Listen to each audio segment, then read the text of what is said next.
Great. So we go back to these 8 mindful steps to happiness. So we talk about the first step last time. For the last couple of lessons, we talk about the first step, and then now today we go on to the second step. So the second step we all know is Samma Sankappa. Okay, this is Samma Sankappa. This is the Pali version of skillful thinking, or you should. Some people translated that as a skillful thought, but bear in mind that this thought has a factor, a purposive factor in it. So that I think the most proper word to use is actually skillful intention, because intention actually encompasses thinking. But the most important is the intention, and then there will be the thinking process. If we do not express that intention right away into bodily or verbal actions, then you have a little bit a gap which is filled by thinking.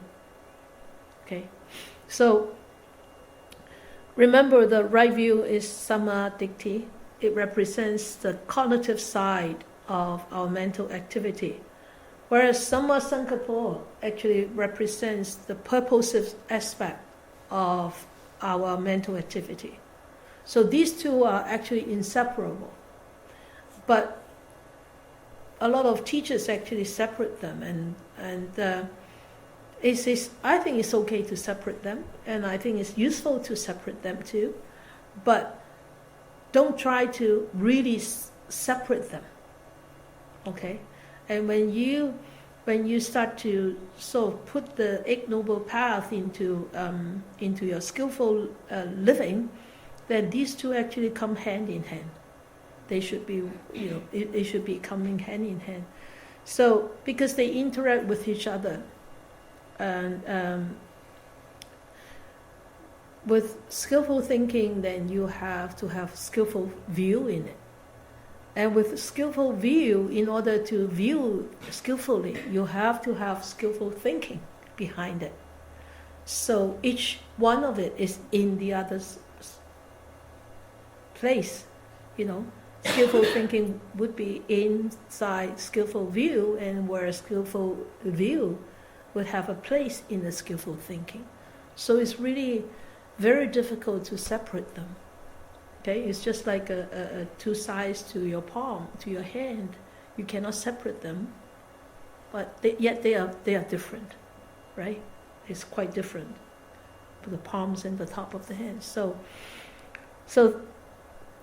as we are aware, thinking can make us happy, or thinking can make us miserable, right? So because thinking can bring either this happiness or unhappiness, because these emotional predilections influence our views, and our views actually determine the predilections. So we tend to lock a lot of times. We tend to lock ourselves into really unhealthy thought patterns all the time. A lot of times we do lock ourselves into unhappy pattern if our awareness is not sharp, if our awareness is not strong.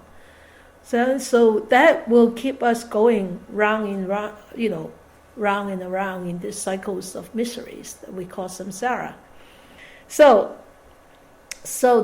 we tend to lock into these unhealthy thoughts, and we turn ourselves around these unhealthy thoughts all the time, and creates a lot of miseries and difficulties for our lives.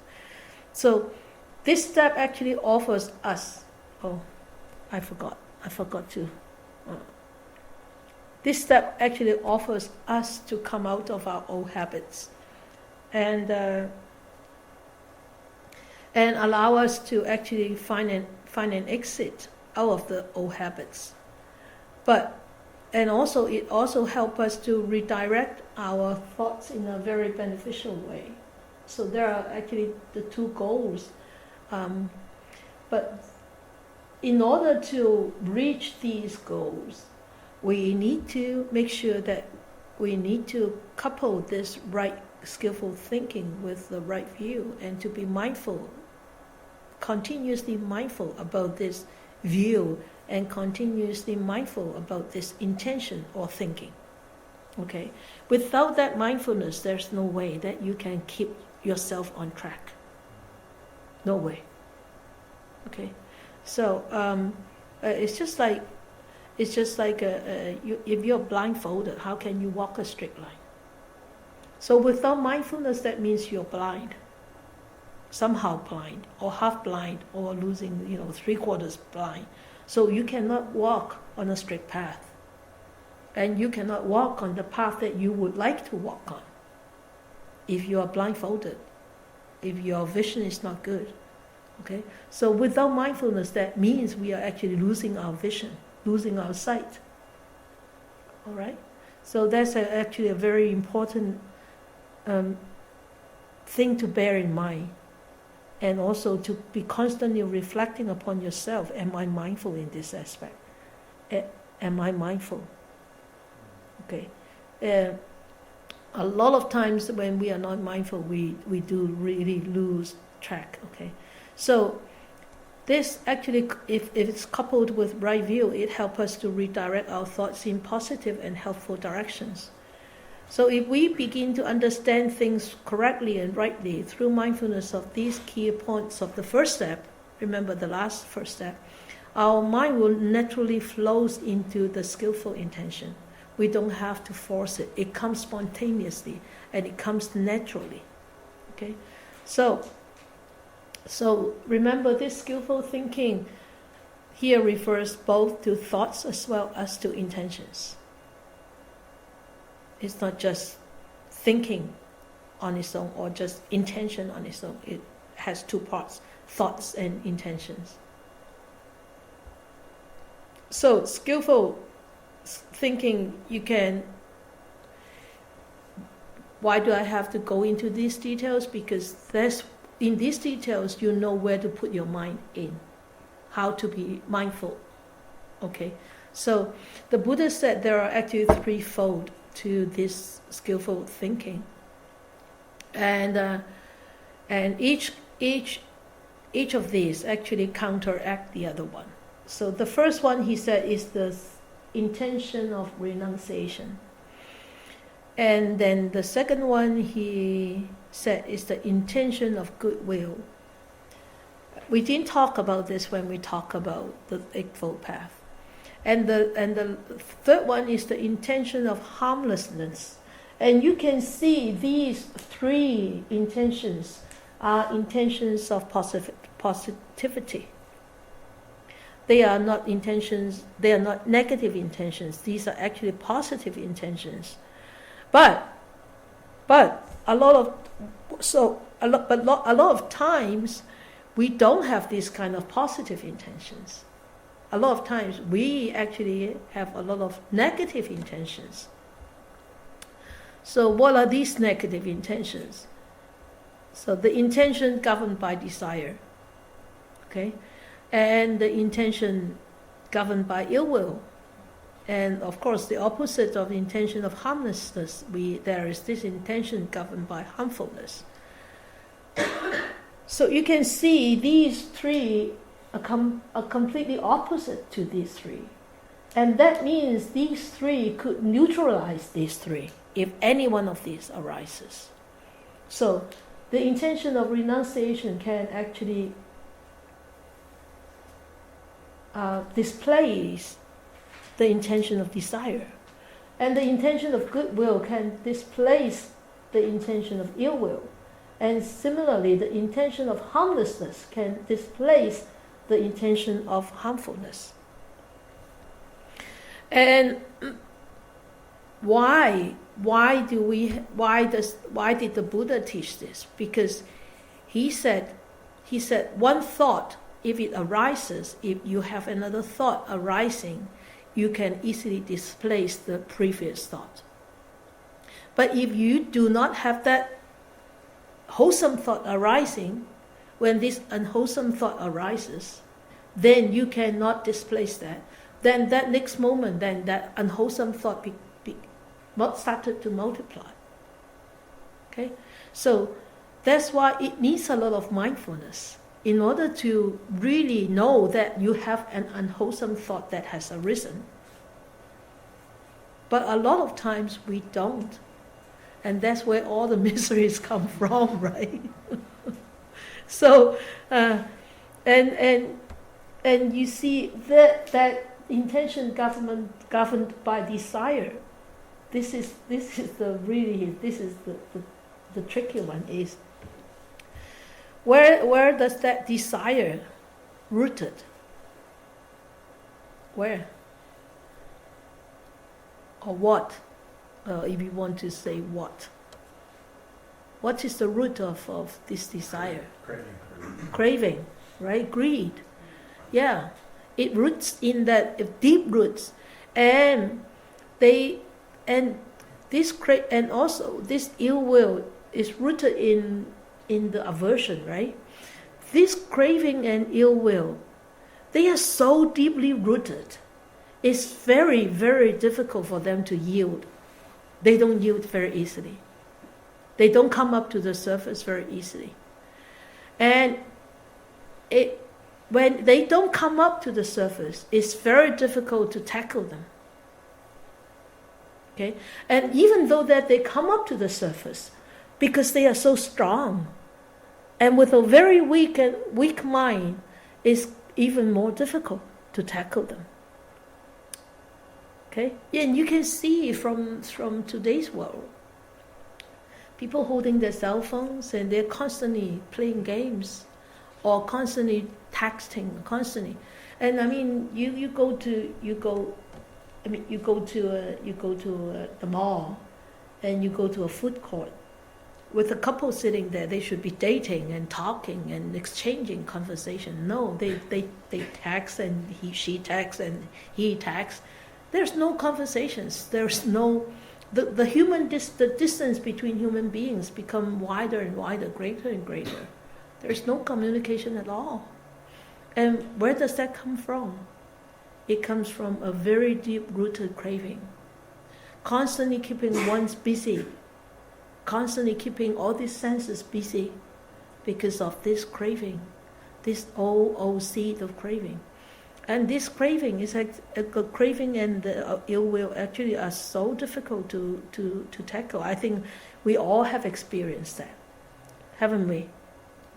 And even though we might be able to really deal with them, a lot of times we only deal with the superficial one. The deep-rooted one is very difficult for them to actually to be dug up, unless you actually persevere. Persist in your daily practice, and develop a very strong mindful mind. Otherwise, it's very, very difficult, and sometimes it becomes impossible. We were at the prison last night, and we had not a very pleasant piece of news. One of our friends. He's been with us like over 3 years now, almost going into 4. Yeah, so he has actually improved a lot, greatly improved a lot. But lately he was contacted by his biological family. They haven't met for over 56 years. He didn't know that he has a biological family.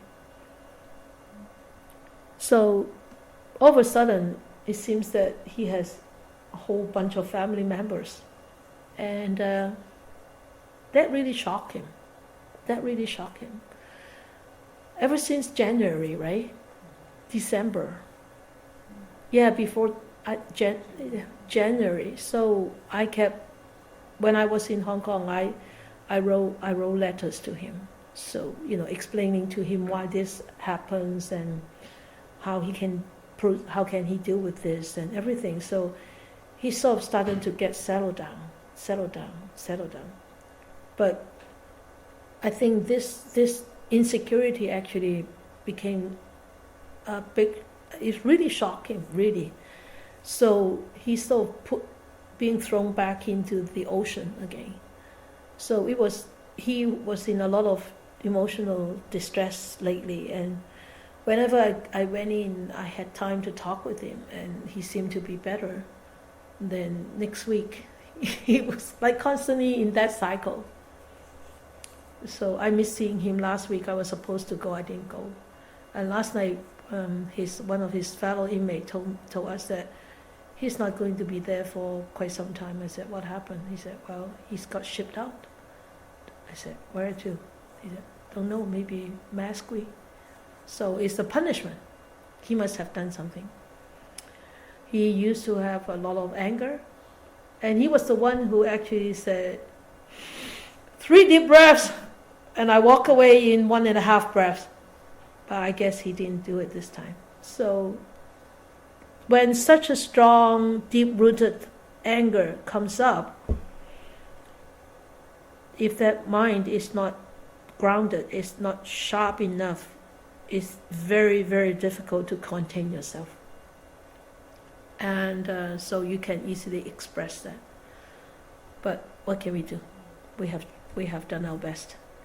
Anyway, so where these things, these desires, ill wills, harmfulness, how do they arise? In what form do they arise? In what form do they present themselves? In the form of like thoughts, right? When you're angry, you don't actually see an anger there, right? It's thoughts. Oh, I'm angry, or ill will, or desire. Okay, I want something, and then this thought keeps churning inside, keeps multiplying in the form of thoughts. That's why it's very, very important to have the right thought. And so the Buddha said, you can eradicate these thoughts by replacing these thoughts with a wholesome thought. Like if you have a wall and there is a broken brick there, and you replace a brick, or a pillar, if you have a rotten pillar, and you don't need to take the whole house down, you can just replace that rotten pillar with a good pillar. Okay, you just replace them. But in order to see that it is rotten, you need a very, very sharp and clear mind. And in order to know that it's time to replace them, you need a lot of wisdom. Otherwise, you may pull out it out too early, or too soon, or too late, right? So middle path. So you can replace an unskillful thought with a skillful thought. That's how you can actually eradicate the unskillfulness. So a greed comes as a thought of desire, whether that desire is sensual, or whether that desire is wanting, or whether that desire is, acquisitive, or whether that desire is possession of something, doesn't matter. And then the thoughts of renunciation actually provides the remedy to greed, because it comes from the root of non-greed too. We do have that non-greed inside us, but it's just overmasked by the roots of greed. Okay? So if you could actually allow this non-greed thought, the thought of non-greed come up, and replace that thought of greed, replace that thought of sensual greed, or acquisitive greed, or possessive greed, then you will be able to activate that root of non-greed, and then be able to replace the root of greed. Okay? So, because why? At any moment of life, at any moment of your thinking, no two thoughts can arise at the same time. So, a non-greed thought or a greedy thought cannot arise at the same time. You can only have either one of them. Okay, so when you become mindful of there is a thought of greed are you able to switch immediately to a thought of non-greed. And that takes a lot of stamina and determination and awareness. So, similarly with ill will and harmlessness, it's the same. You can also do that with the same strategy, alright? Because all these unskillful thoughts could be easily displaced with skillful thoughts. So far, so good? Okay, so the Buddha said there are 3 categories of thoughts. The thoughts of desire, ill will, and harmfulness. Before his enlightenment in the forest, the Buddha actually, in his deep meditation, he discovered that his thoughts can be distributed into two categories. And this is the category, the thoughts of desire.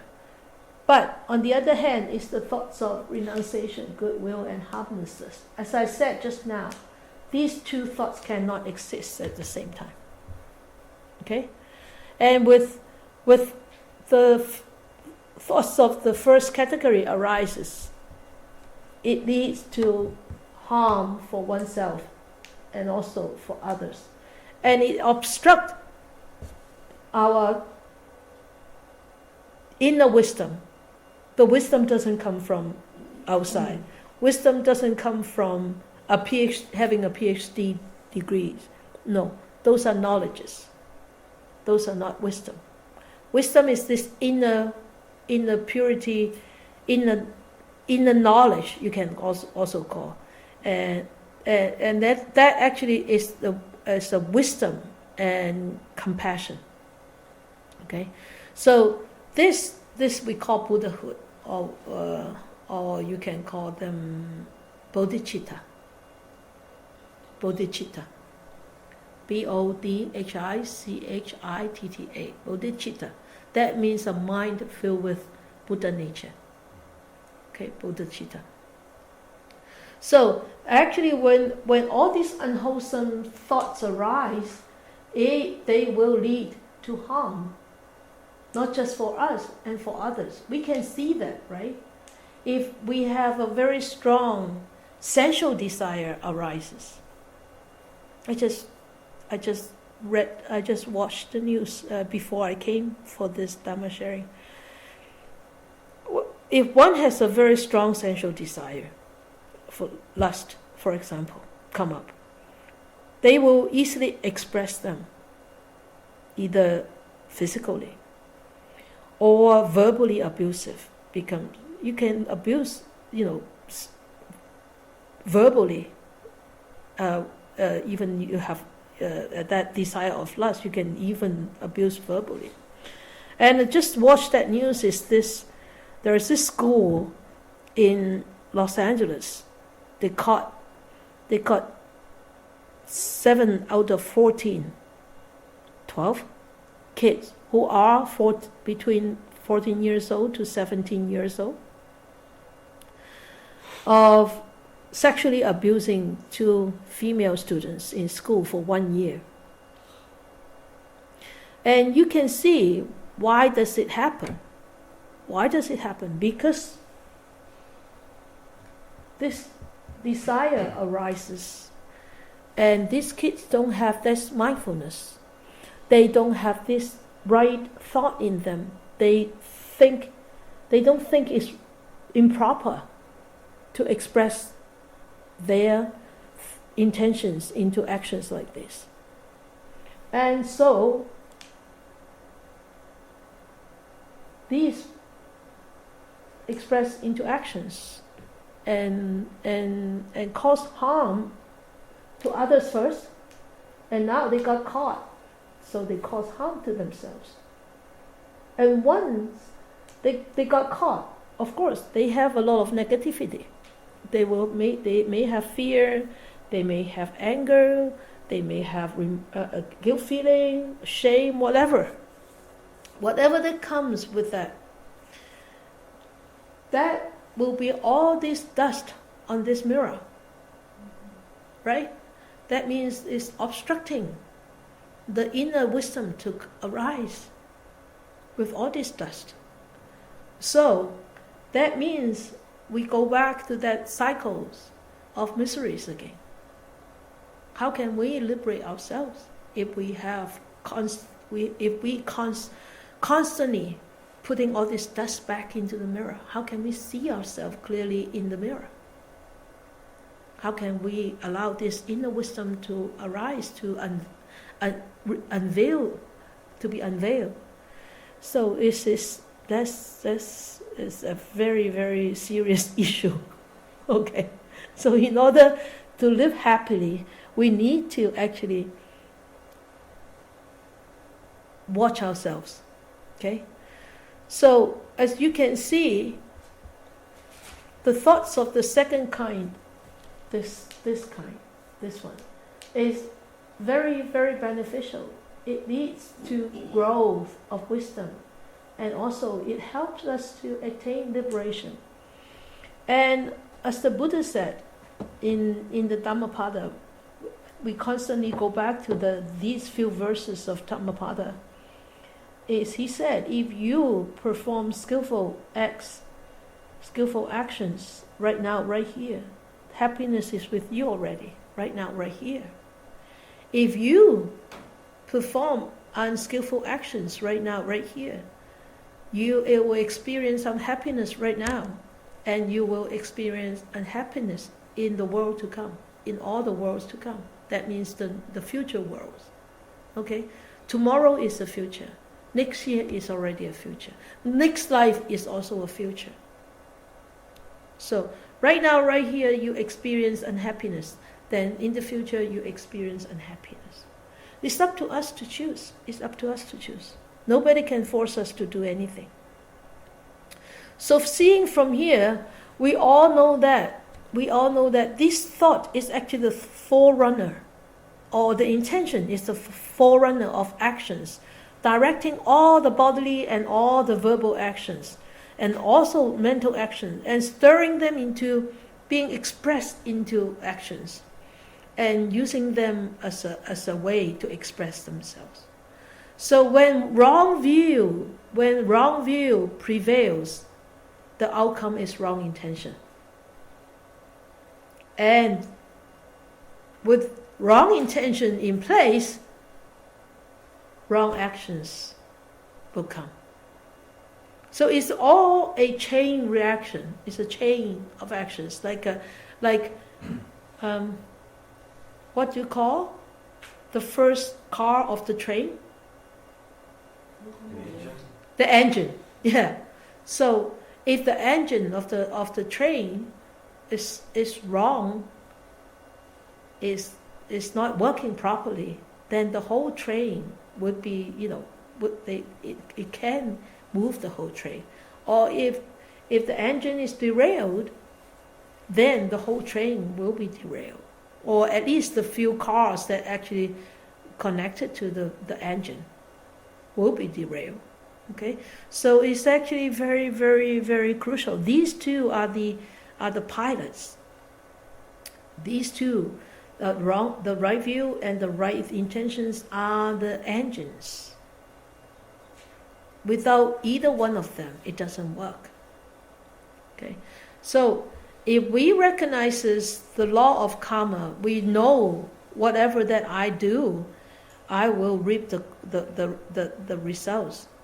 Then we will, if we are wise enough, if we are clear enough, we won't put ourselves into that black spot.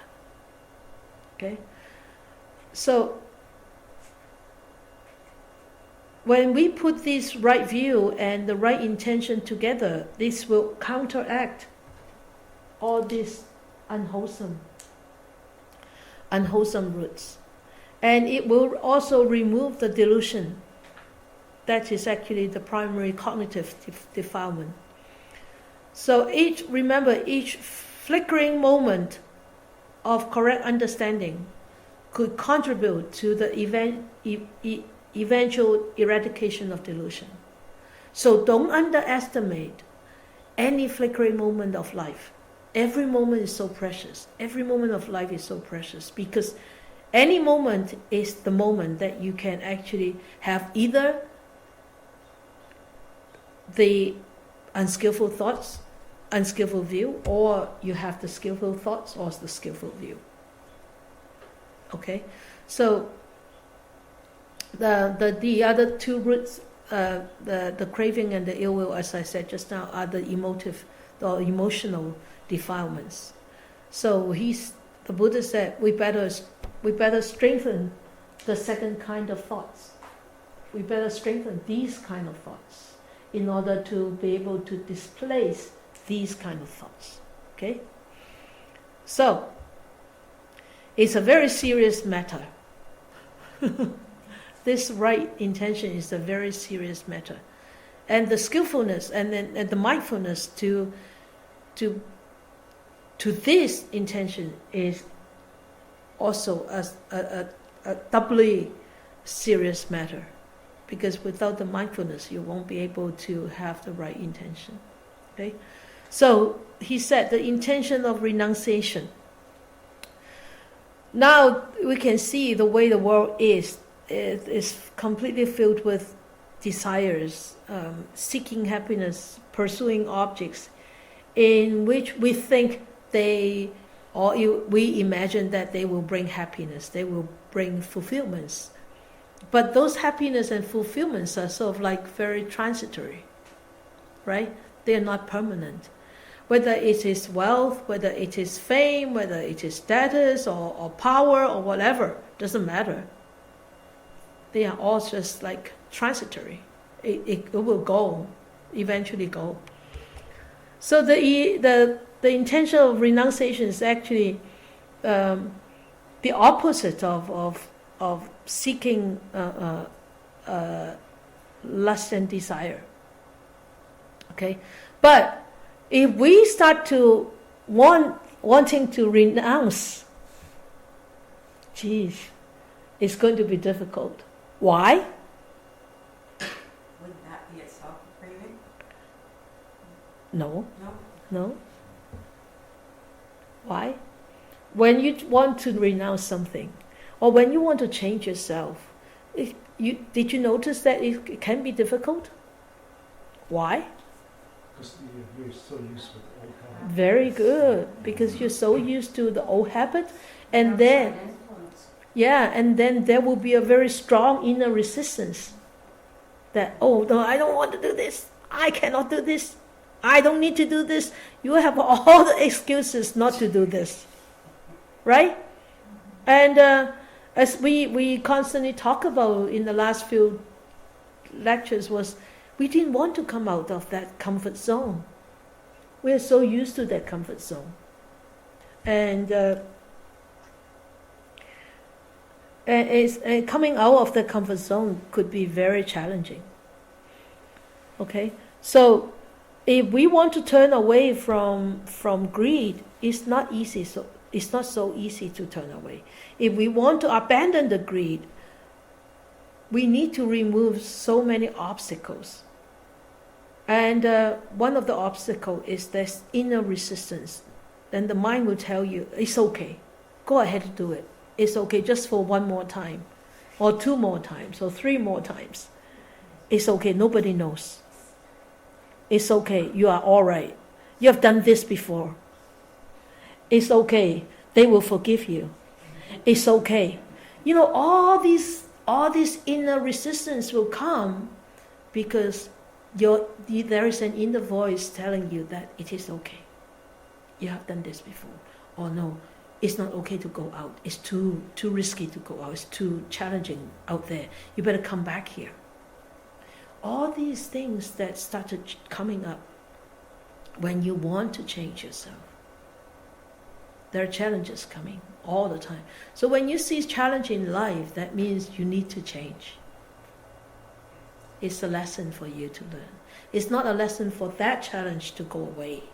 It's a lesson for you to use that challenge to change A lot of times when people think, oh, I don't like this person, how can I get rid of him? Or how can I get rid of her?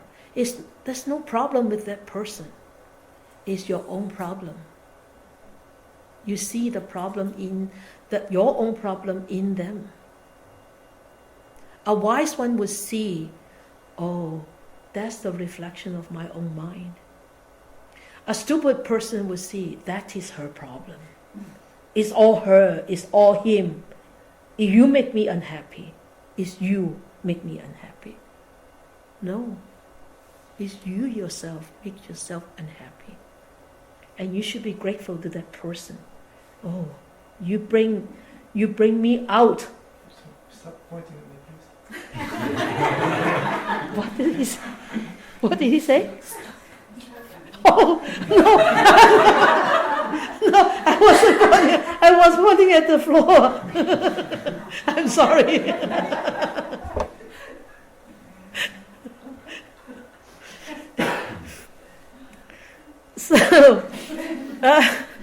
So, turning away from abandoning the greed, one does remove that obstacle that will hinder one from attaining happiness. So it's not easy, but of course the Buddha didn't demand us, all of you come and shave your head to become monastic. It's impossible. It's not realistic. It's not impossible. It's really impossible.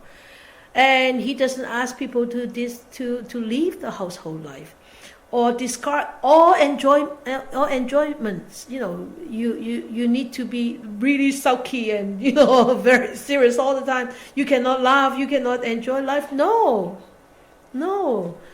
He said you can enjoy life, because when you practice the Dhamma in the right way, you will be the happiest person on earth. Because every challenge is an opportunity for you to grow. Every challenge is an opportunity for you to actually displace whatever negativity that you have. Okay? So whenever we want to change, that inner resistance could really raise its head and put us in a very soft spot. And then when your mind is not strong, when your mind is not aware, when your mindfulness is not continuously strong, then you will be easily given in to that resistance, and you will go back to that old pattern again and again. So, how can we break the shackles? The Buddha said we should not suppress ourselves, nor express the desires. And we should not try to drive those desires away with a mindful of, because when we start to drive those desires away, the mind will react with the other kind of negativities. Right? You will maybe fearful, you may be angry, you may be whatever. Okay? So, and it's either way, it's not right. The best tool, he said, is you should start to see, to understand. And the real renunciation is not forcefully trying to compel ourselves to give up things that we still cherish, but changing the perspective on them so that we can look at them from a different point of view.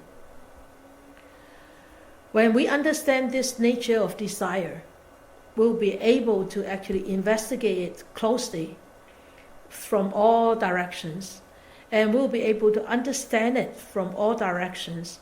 When that right kind of understanding come together, then it will be much easier for us to actually displace those shackles.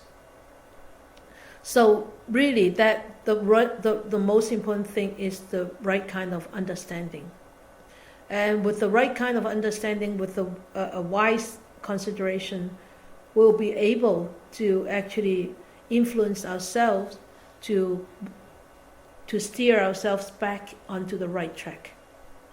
All right?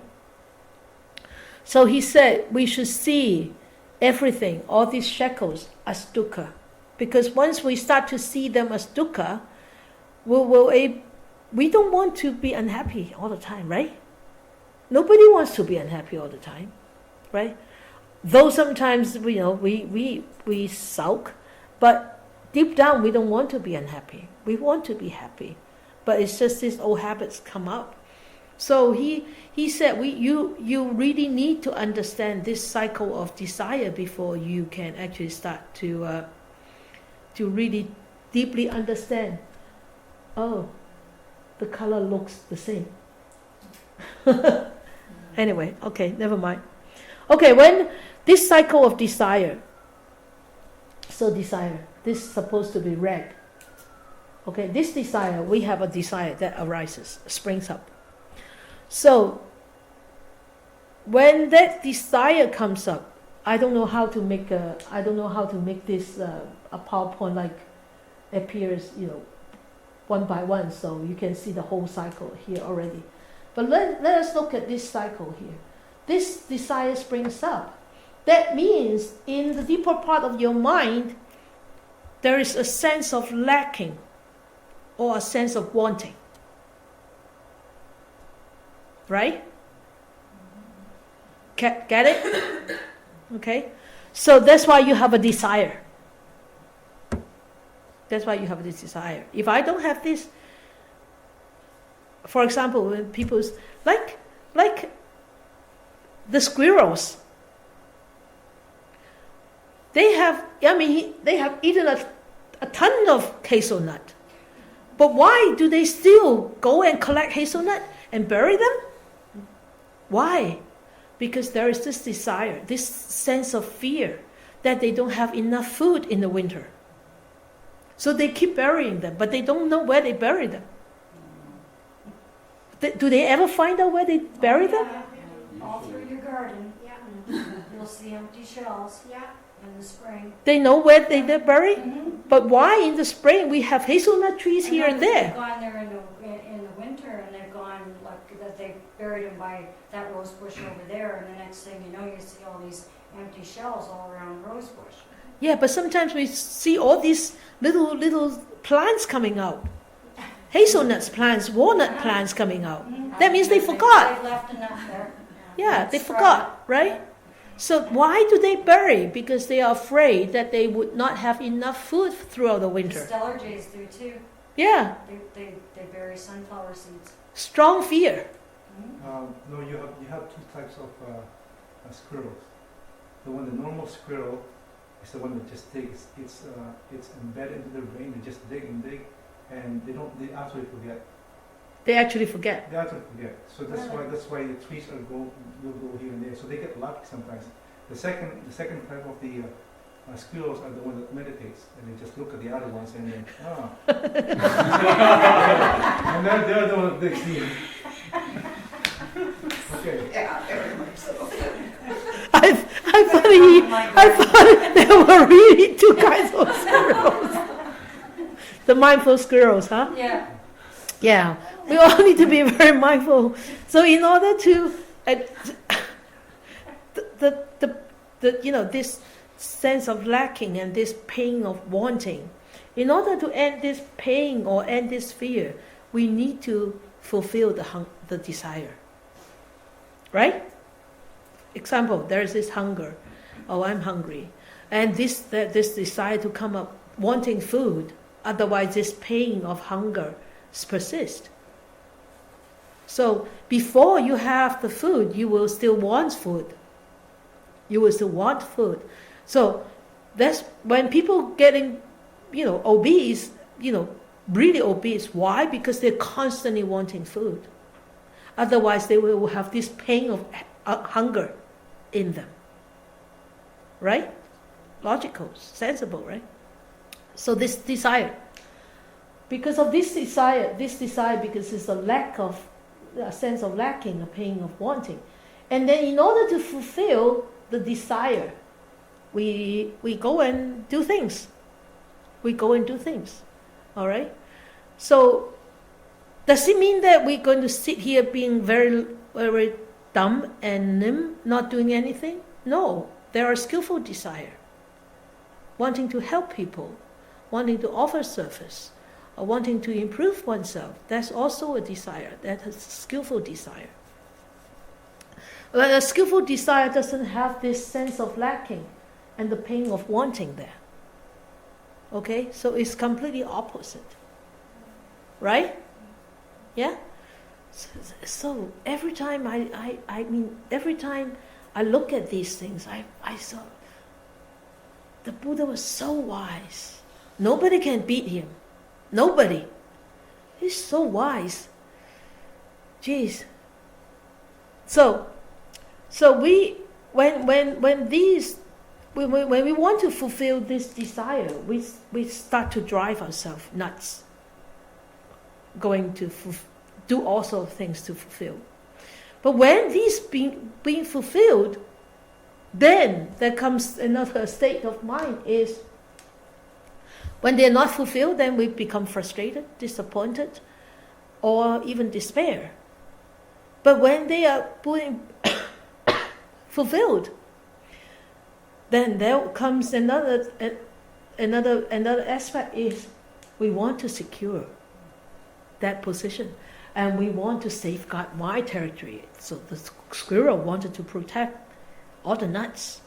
So he tried to, to fight off any squirrel that would come to take his nuts.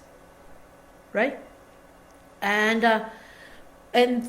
then we want to, so what do we want? If we have this, we want more.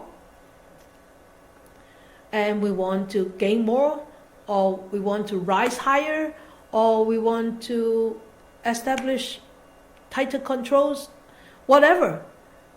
We want more and more and more. If that desire is not being rectified, or is not being addressed properly. Okay? So, from this cycle of desire, we see this strong attachments actually brings so much miseries, so much dissatisfaction, and so much unhappiness. Why? Because the object of this desire is transitory, is impermanent. And we are so foolish to believe in any moment of life this is going to last. This is going to be permanent. Because of this delusion. If we start to understand properly this real nature of this desire, which is impermanent, and we will be very patient to hang on one more moment mindfully and see how you are, how it is going to change. If we are patient enough to hang on for a moment more, a moment more, a moment more, then there is a great chance that we will be able to come out of this desire, or we'll be able to stop ourselves expressing this desire into physical or verbal actions. Right? Good. That's how we can actually break the shackles. Don't know whether I can finish this slide. Okay, I think we can. So the Buddha said, how can we break the shackle? Is we have to address it. We know that this is dukkha. This is sufferings. And we have to be constantly mindful of this is a dukkha. And because of this desire, dukkha always accompany the desire. The unskillful desire. Unhappiness always accompany. So we could also be mindful, contemplate directly the benefits of renunciation. How can I be happy? If I give that up, would I be more happier? or will I be less happy?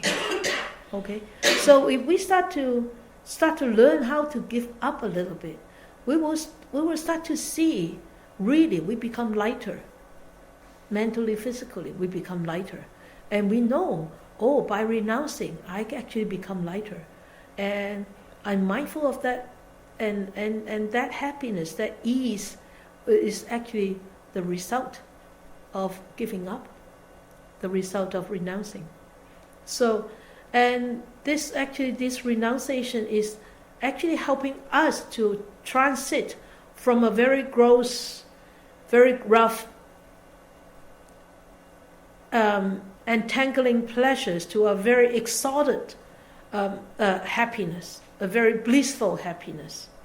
So it actually helps us to better ourselves from a rough you to a very soft you, to a very happy you, and to a very peaceful you.